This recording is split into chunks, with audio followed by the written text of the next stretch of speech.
kita kemarin udah bahas banyak nih soal dewa-dewi penghancur dunia atau pembangun. Iya. Iya dong. Oke. Atau pembangun. Kita nggak tahu kan dia. Cuma kemarin terakhir kita udah bahas Gundala, kita udah bahas Sri Asih. Sri Asih. Aku kan tertarik ke Dewi Api. Oh. Soalnya banyak kejadian-kejadian menarik nih teman-teman yang melibatkan api.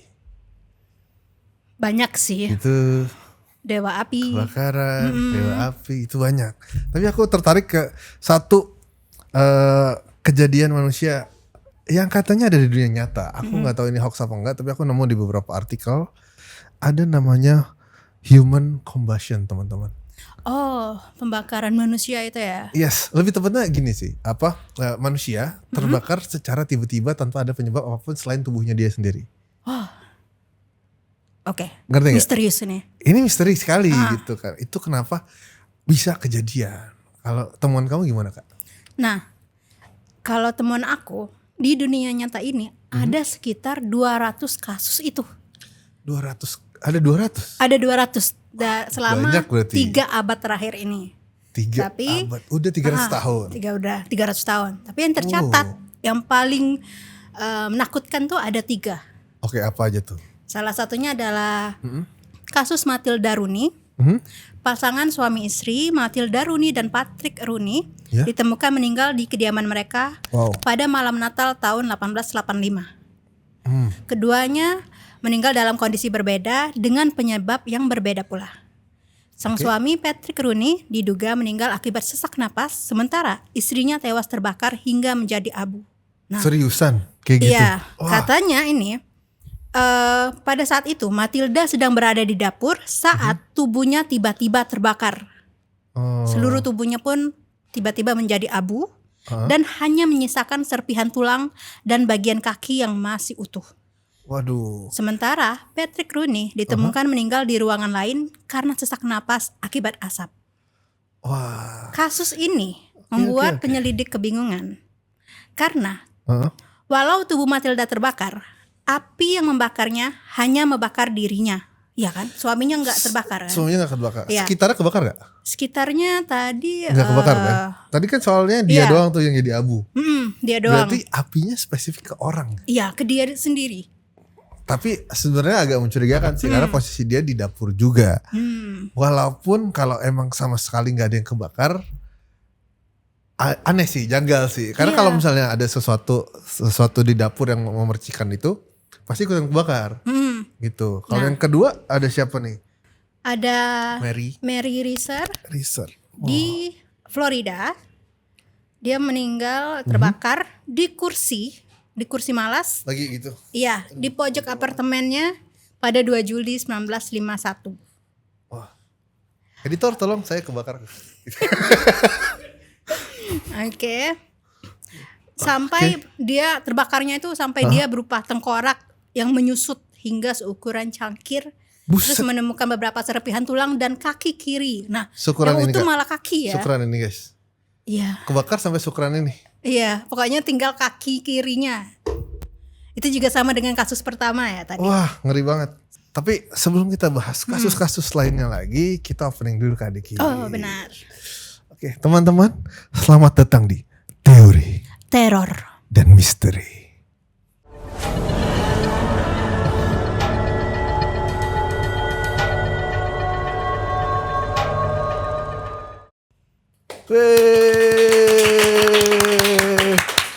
Akhirnya episode 2 ada yang tepuk tangan juga selain kita, Kak. Alhamdulillah.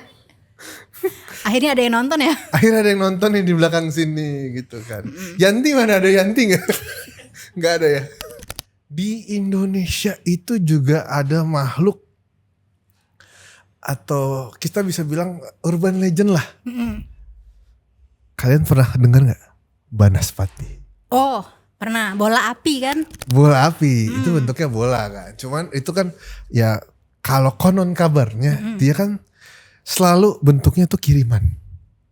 Oh, Jadi, santet ya. Santet atau dari dukun 1, dukun 2 bertarung. Misalnya ya, dukun 1 misalnya kamu dukun, aku dukun. Sama-sama ngirim Banaspati. Bolanya berada tuh.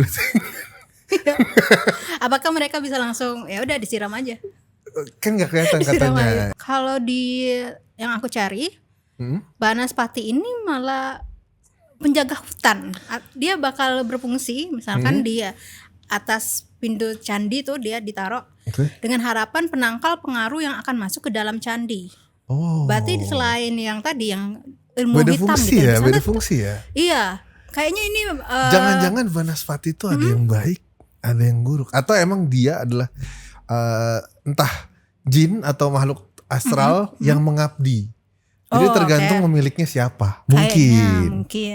Tapi itu menarik, terutama karena itu kan kalau Banaspati nyamperin orang satu-satu. Iya. Nah, aku nonton film Sri Asih Movie.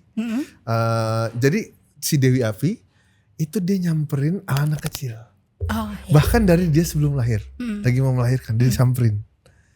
Apakah sebenarnya itu adalah sosok yang kita bisa bilang itu Dewi Api mau ngambil anak itu atau gimana gitu? Karena yang kita tahu kan sama-sama tahu di pembahasan sebelumnya teman-teman, dewa-dewi itu menitis. Tapi aku curiganya Dewi Api ini bukan menitis kan? Karena yang kita tahu kan dia disegel tuh di Gunung Merapi. Jadi mungkin dia itu bukan menitis, tapi dia butuh avatar yang bisa mewakili, butuh wadah bisa mewakili kekuatan dia di dunia. Bisa jadi kayak gitu. Iya sih, tapi bisa jadi dia butuh wadah ini untuk membebaskan dia dari segel itu, bisa jadi kan? Yes sih.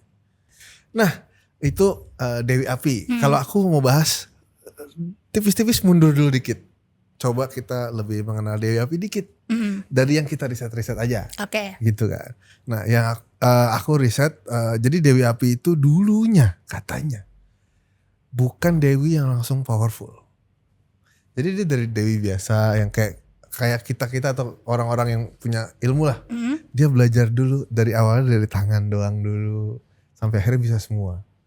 Oh, belajarnya dari mana dulu? Harusnya sih dari bacaan itu emang diajari sama dewa-dewi tertentu di era magi saat itu.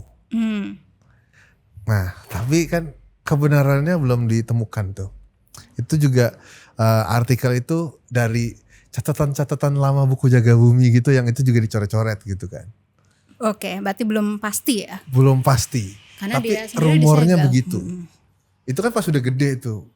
Terus ada rumor juga malah ya. Dewi Api sama Dewi Asih itu sebenarnya satu perguruan. Hah? Nah Dewi Asih dengan cahaya ada bentuknya juga tuh. Kita udah lihat di episode sebelumnya kan ada yang badannya gede gitu. Nah Dewi Api juga bisa jadi banyak kan. Cuman tubuhnya jadi api semua bentuknya. Oh gitu. Aku baru tahu ini kalau Dewi Api bisa berubah banyak. Iya, jadi sebenarnya kayak dia naruh avatar bentuk lain di diri dia lah pakai api semua gitu lah. Jadi tapi bentuknya api semua jadinya ya gitu. Jadi beda elemennya aja cara pemanfaatannya mirip. Kalau dari yang aku tahu judul komik lama nih, judulnya Dewi Api dari Mahameru. Seri komik klasik Nusantara. Yang diciptakan oleh Pak Mater pada tahun 1975. Boleh ceritain yang itu. Kalau di komik ini, yang di komik Nusantara, Dewi Api disebut sebagai salah satu karakter penjahat yang paling gede di Bumi Langit. Paling gede di atau jagat Bumi Langit impactnya paling gede? Kayaknya sih itu masih abu-abu ya. Apakah badannya, apakah kekuatannya ya? Betul. Nah, dan dia ini adalah salah satu musuh sejatinya Nusantara. Nusantara justru bukan musuhnya Sri Asih. Iya. Kalau di cerita Nusantara. Menarik sih.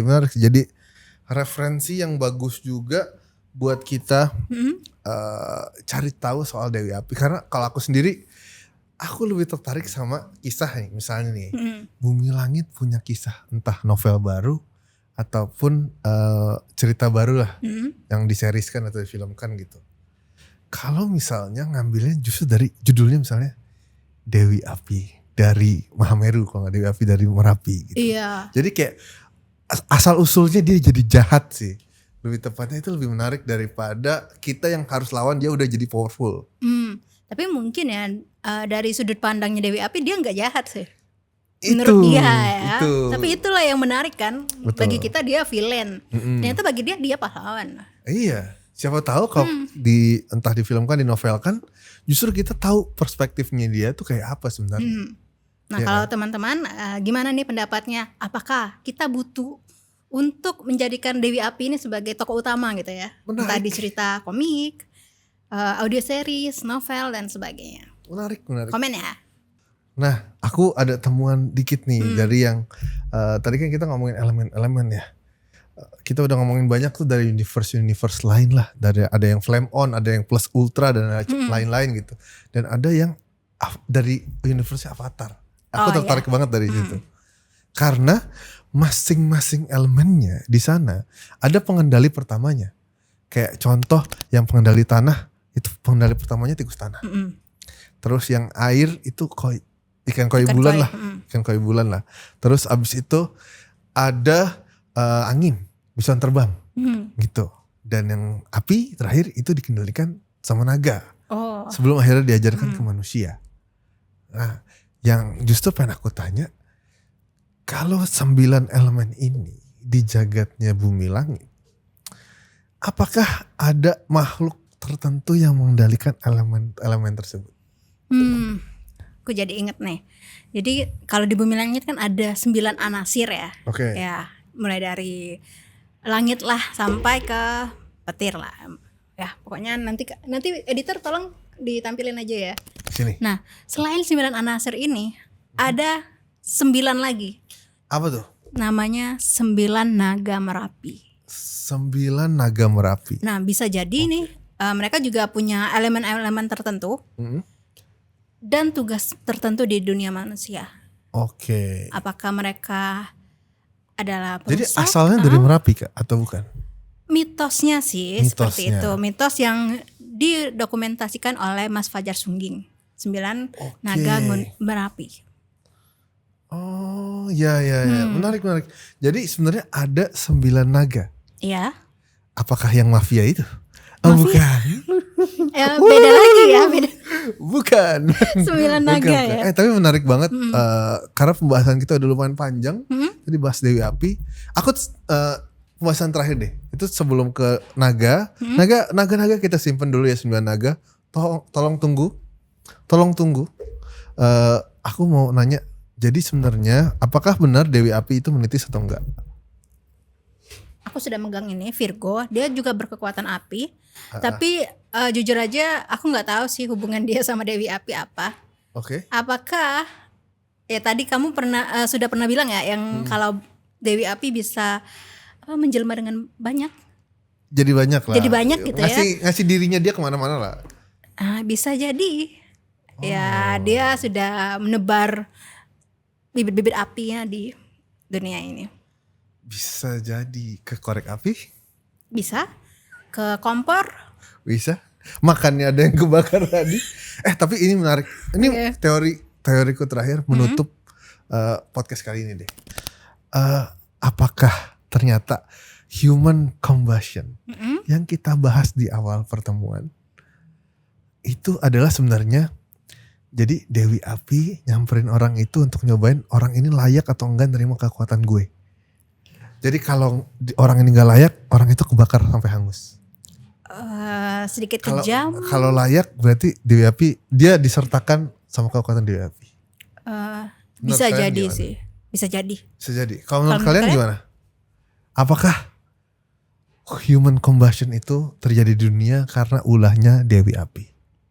Tulis kolom komentar menurut kamu sebenarnya kekuatan Dewi Api itu apa aja dan apakah Dewi Api menitis atau tidak gitu ya. Oke? Dan jangan lupa untuk subscribe, like, comment, and share podcast ini. Yes. Sampai jumpa lagi di Teori Teror Misteri.